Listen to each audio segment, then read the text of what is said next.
I'm tapping in. I'm tapping in. I'm tapping in. I'm tapping in. Thank y'all for tapping in the Yocuzpodcast. We back with another banker. Now, Cuba and Washington, the U.S. We are beefing with Cuba, man. See, I'm telling y'all on everything because y'all listen. Y'all don't even know, but cuz got y'all, man. Yo, cuz got y'all, man. I need y'all to pay attention. So listen, I got another banger, right? So now Cuba and US is beefing, right?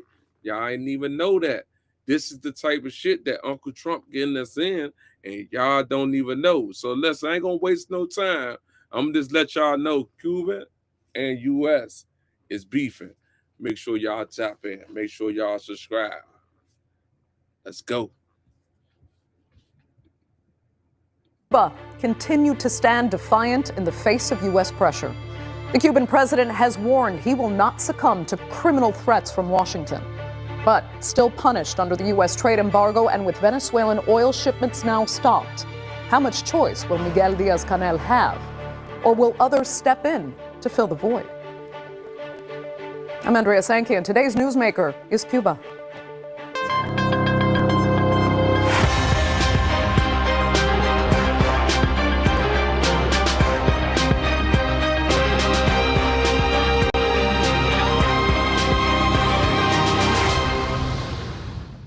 Well, Cuba's national motto is Patria o Muerte, which means homeland or death. Now, how many Cubans live by that creed today is unclear, but it seems, at least for those backing the government, nothing will persuade them to break from their patria's one-party system. The Socialist Party has spent 66 years under a U.S. trade embargo. It survived the loss of its Soviet benefactor in the 1990s, and now Havana has lost the support and oil supplies of Venezuela. But can the socialist state survive the Don Roe doctrine? And could China or Russia come to the rescue?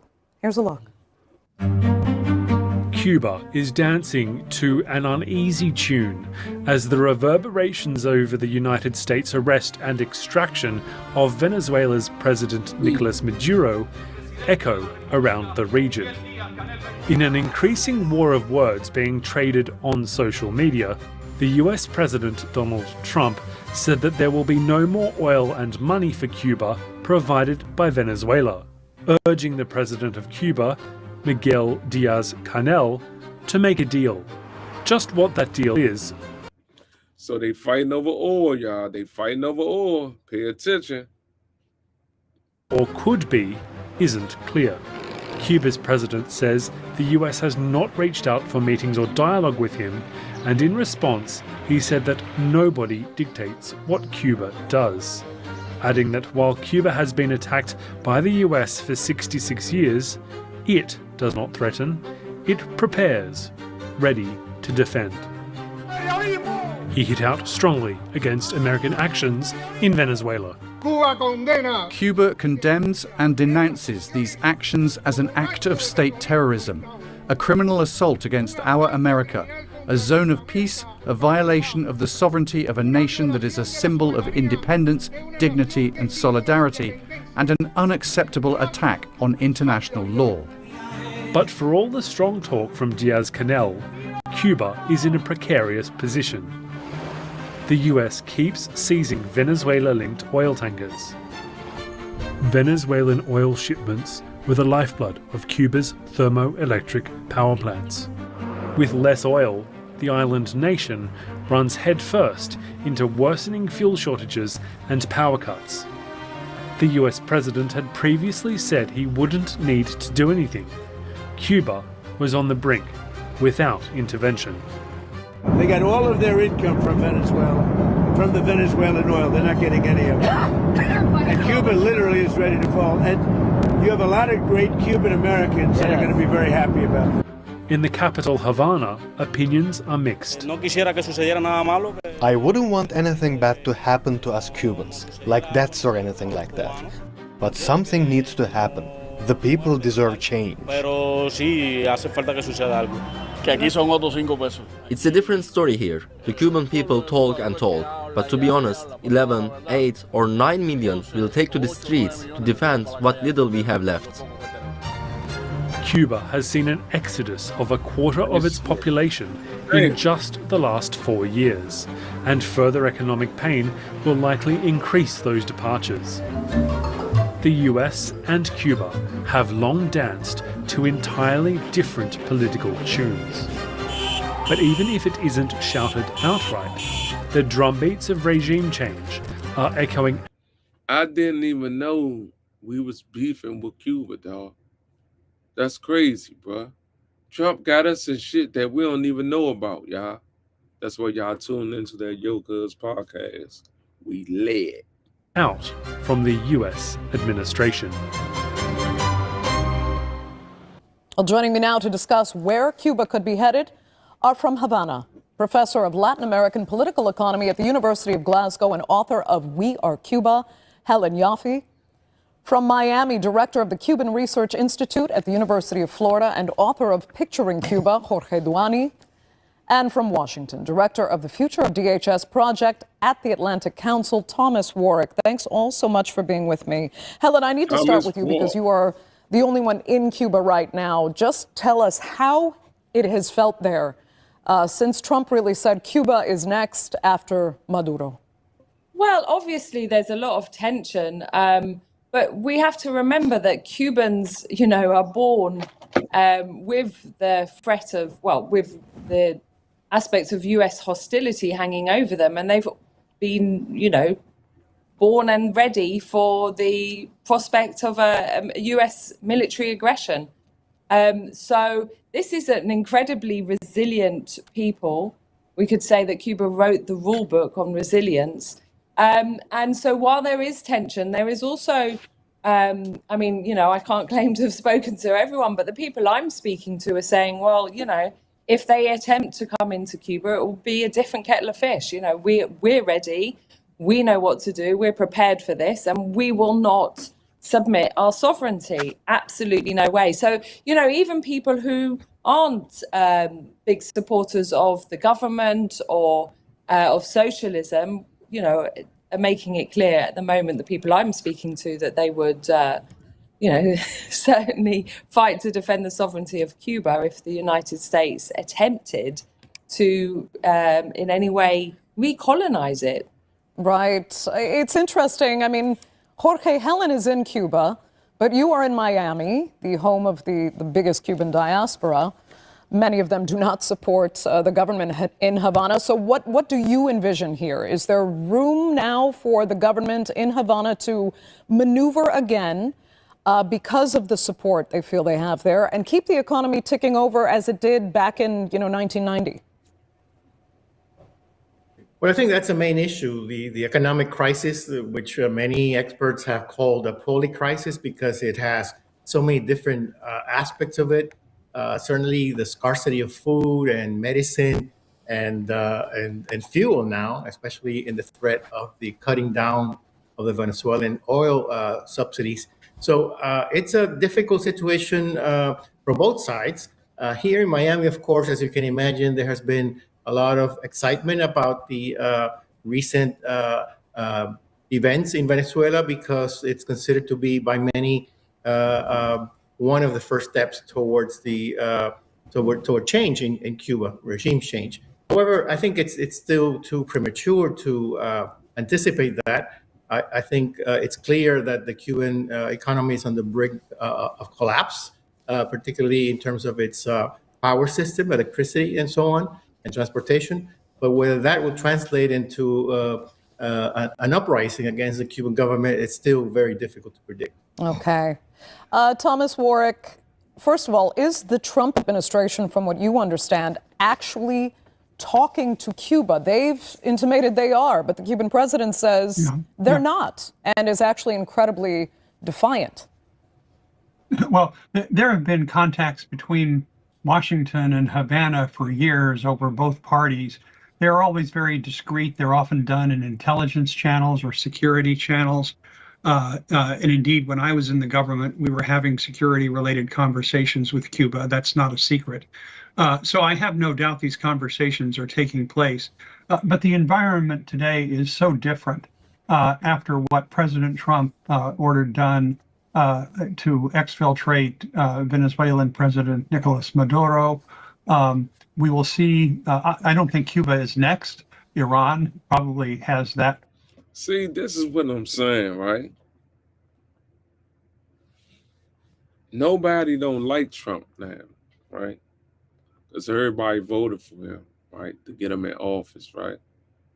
But this is shit that we don't even know that he got us in, right?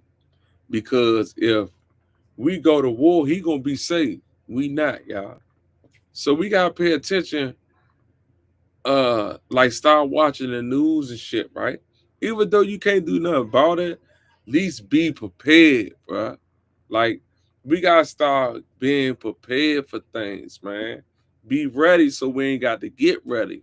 You hear me? So now this man really got us going to war with Cuba, dog. That's crazy. I did not know that, Joe. But see, that's when you go do your investigation, bro. Feel me? Go read up on shit, Joe. YouTube is the target, man.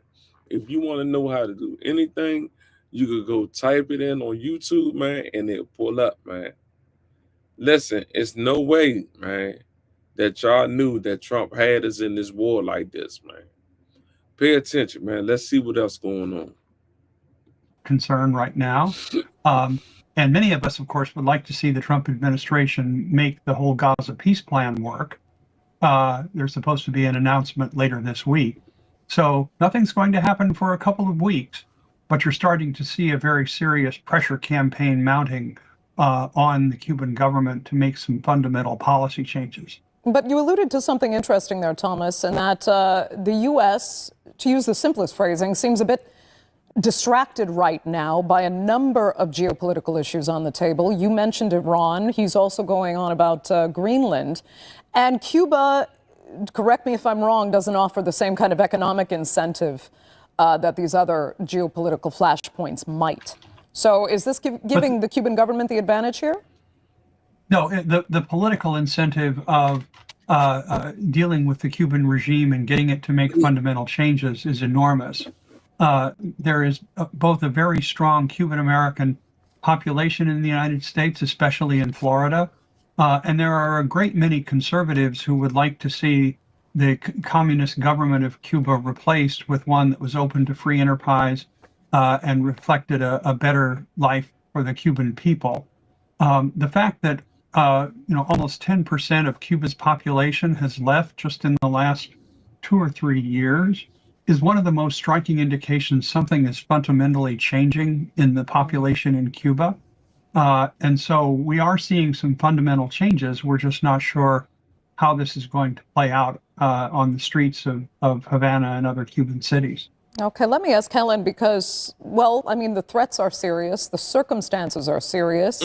Still, the president of Cuba is particularly defiant, as per normal, we should say.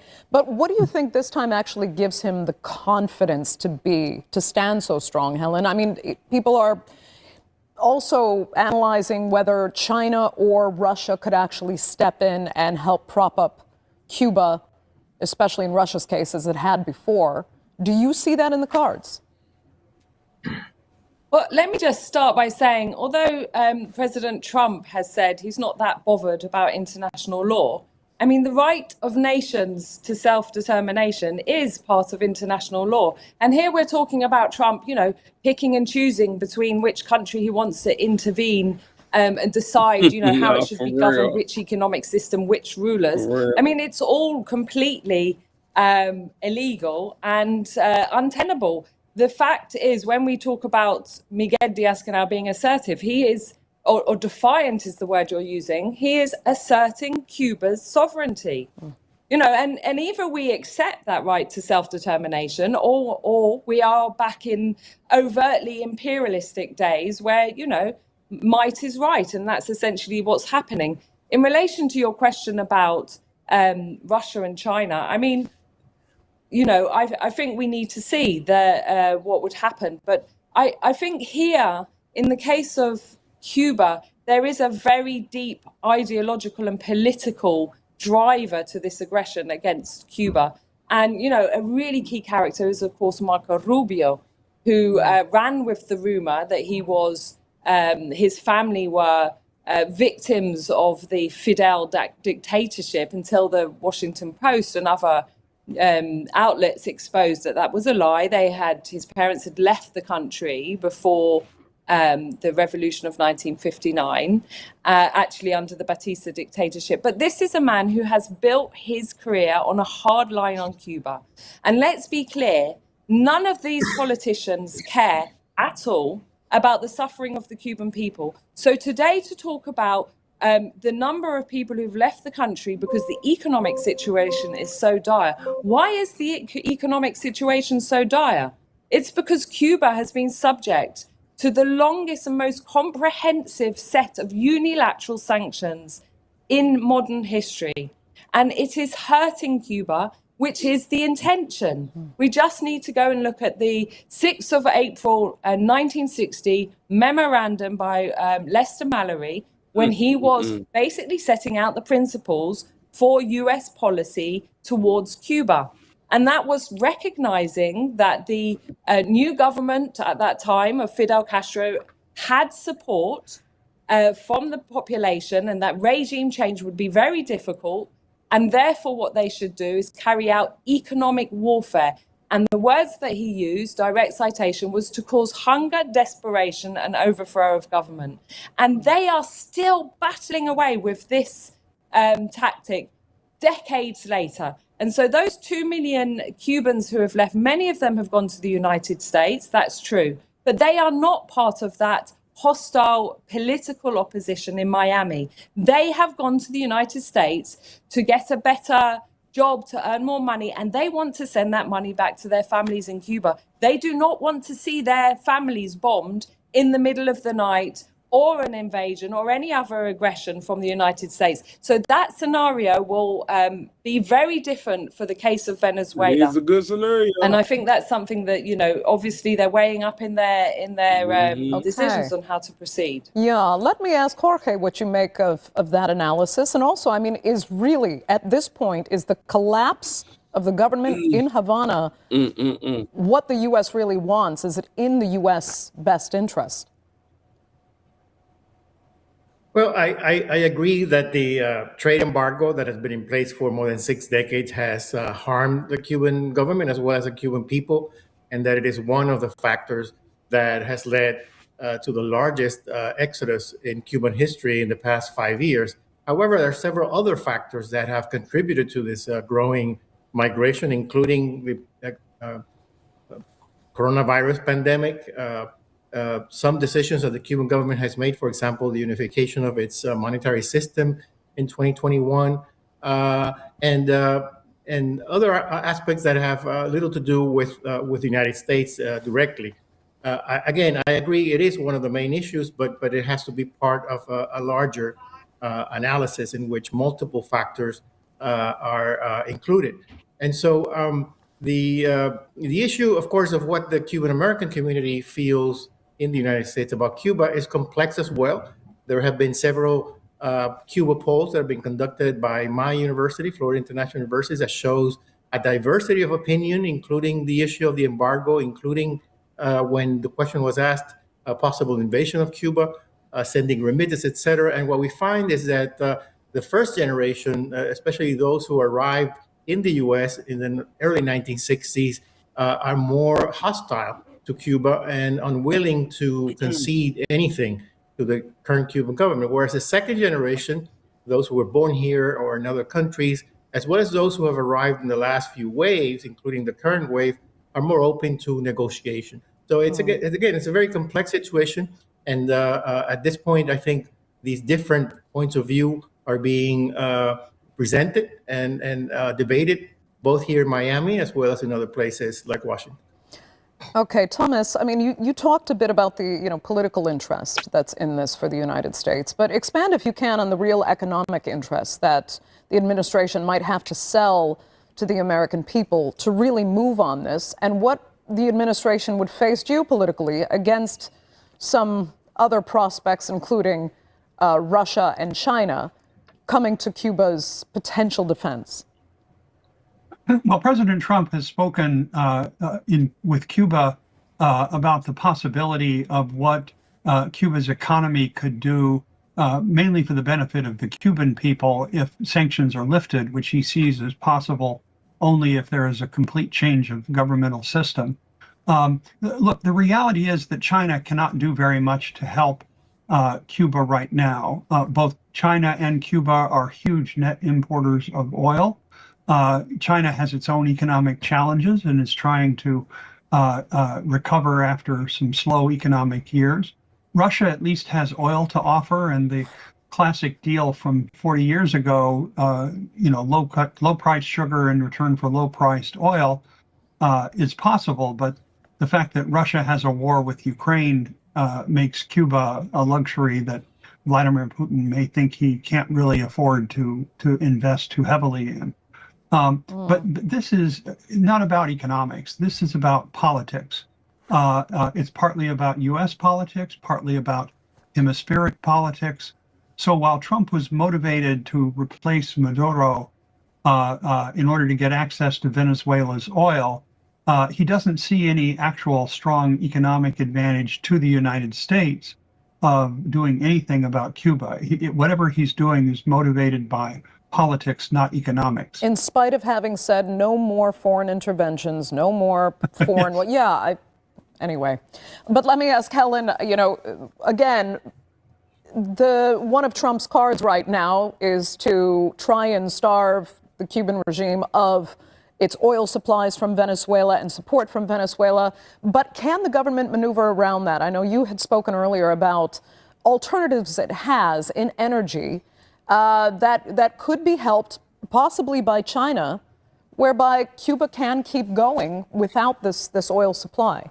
To what extent is that really true? Yeah, so the Cuban government for several years has been trying to carry out a complete shift in its energy matrix towards renewable energies. And a big part of that is this plan that's sort of halfway through of unrolling 92 new massive solar panel parks, which are the technology, the solar panels is bought from China. And those are in the process of installation. So to some degree, they have alleviated the shortages of oil in terms of generating electricity.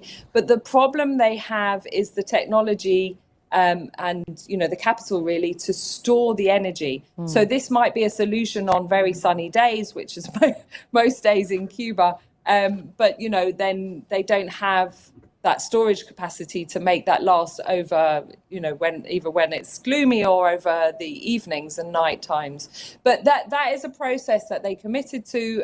They have a target for increasing significantly. But as everything, I mean, I've written about and I study Cuban development, and every single sector of Cuban development is held up and obstructed by the US sanctions, which make it impossible to get anything in and also sell Cuban goods outside. And at this point, Jorge, interestingly, I mean, Mexico is being allowed to continue to bring oil to Cuba. First of all, do you think that will last? Will it suffice? Yeah. And then also, is there a way that these two administrations could go ahead with some kind of talks whereby the socialist principles are maintained in Cuba, so that you don't have to kind of throw out the baby with the bathwater? I mean, the socialist regime has served a number of Cubans relatively well in education and healthcare, many would argue, but again, choking a number of human rights. So is there a way for talks to go forward so that there can be reform instead of another revolution? Well, you're mentioning Mexico, I think is relevant because just in the past couple of days, the president of Mexico, Claudia Sheinbaum, has offered to provide an avenue for dialogue between Havana and Washington. There have been no responses, as far as I know, from either side, but Mexico could be an interesting middle point because precisely it's always had diplomatic relations with Cuba. It has always maintained an active trade with Cuba, and it now has become one of the top 3 or 4 suppliers of oil, with the absence of Venezuela. And also, I should add that there have been reports that the United States will not block Mexican exports of oil to Venezuela. So that could provide a minor relief to the many needs of the Cuban economy for oil. However, it doesn't look like Mexico could replace Venezuela, just like China will probably won't, or Russia, or other allies such as Algeria or Iran, for example. So that places the Cuban economy again in very dire straits, even worse than it is right now. And I was thinking just in the last couple of days of the old strategy of option zero, which was something that the Cuban government had coined in the early 1990s with the prior economic crisis after the fall of the Soviet Union, which meant basically that it's prepared to run the island, even in the absence of oil and energy and even manufacturing. So if that is the case, if Cubans are preparing for that, then again, we would expect to have a very difficult situation for most Cubans, which already is very difficult, but it would probably be worse than it is today. Now, on the question of whether the Cuban government is willing to sacrifice some of its basic principles, it's difficult to imagine that simply because, again, it's been decades of holding on to certain principles like the one-party state or the major control of the economy, as well as some of the social welfare programs. So I don't know whether there are any, easy points of negotiations, other than, for example, the release of political prisoners, which has already begun to happen in Venezuela and may also happen in Cuba in order to appease the U.S. government. Okay, let me ask Thomas very quickly. We only have about a minute left, but I mean, is it possible for a kind of Vietnam scenario to unfold here with Cuba, the way the U.S. reconciled its relationship with Vietnam after the war, whereby Vietnam could keep its socialist or communist government intact, but move forward with full relations with the United States? That might seem possible, but in reality, I don't think it's going to happen. The one point we all haven't made here is that Cuba policy is run by U.S. Secretary of State Marco Rubio, who's gotten Trump on board with his Venezuela policy, and at the appropriate time, I have no doubt will bring President Trump around to his way of thinking. As long as Rubio is the Secretary of State and the National Security Advisor, we're headed down a path of confrontation and change rather than cooperation and change. Well, that sounds quite unfortunate, but that will unfortunately actually have to be the final word for this edition of the Newsmakers. So I'd like to thank all three of my panelists so much for being with us. I'm sure we'll be speaking about this again in the very near future. But for now, that's all the time we have. So thank our viewers for watching as well. Remember, you can follow us on social media. And do be sure to subscribe to our YouTube channel. I'm Andrea Senke. We'll see you next time. Yo. About to break it down for y'all so y'all can understand. Cuban and United States are beefing over oil, right? Trump is threatening Cuba for the oil. But the mayor of Cuba is not trying to give up the oil. But y'all heard it first on the Yocuzpodcast. So go do y'all investigation, y'all. We are at war. And we ain't even know. Man. But thank y'all for tapping in to Yocuzpodcast. And I'll see y'all tomorrow. Go.